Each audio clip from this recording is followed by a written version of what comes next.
সারা বাংলাদেশে দিচ্ছি আমরা ডেলিভারি চার্জ একদম ফ্রি। হ্যাঁ, আবারও বলছি, সারা বাংলাদেশে দিচ্ছি ডেলিভারি চার্জ একদম ফ্রি। তাও হোম ডেলিভারি সার্ভিস আপনার বাসায় পৌঁছায় যাবে। আপনি থ্রি পিসটা দেখবেন, তারপর ডেলিভারি ম্যানের হাতে টাকা পেইড করবেন। ওকে, এটা জয়পুরি থ্রি পিস। উপরে যেটা দেখছেন এটা থ্রি পিস। আপনার জামা থাকবে 2.8 গজ।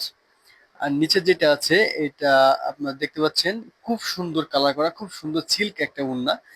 ওড়নাটা পাবেন আপনারা প্রায় 6 হাত লম্বা। 6 হাতের বেশি ছাড়া কম হবে না, 6 হাত লম্বা পাবেন। আর এটা সালোয়ার, সবকটা সিল্ক কাপড়। এটা কটন সিল্ক, কটন সিল্ক কাপড়। বানালে অনেক সুন্দর লাগবে। আপনারা যখন বানাবেন তখন আমাদের কমেন্টে এসে বলবেন আসলে অনেক সুন্দর হয়েছে, এমন একটা কমেন্ট করে যাবেন ইনশাল্লাহ। এই একটা কালার দেখেন, এই কালারটা এত সুন্দর, সুতি থ্রি পিস, পুরো silk, silk colour, colour guarantee পাবেন 100%। তাই এখনো দেরি না করে অর্ডার করুন, অর্ডার নাও বাটনে, এবং না হলে আমাদের নাম্বারে কল করে অর্ডার করতে পারবেন। ধন্যবাদ।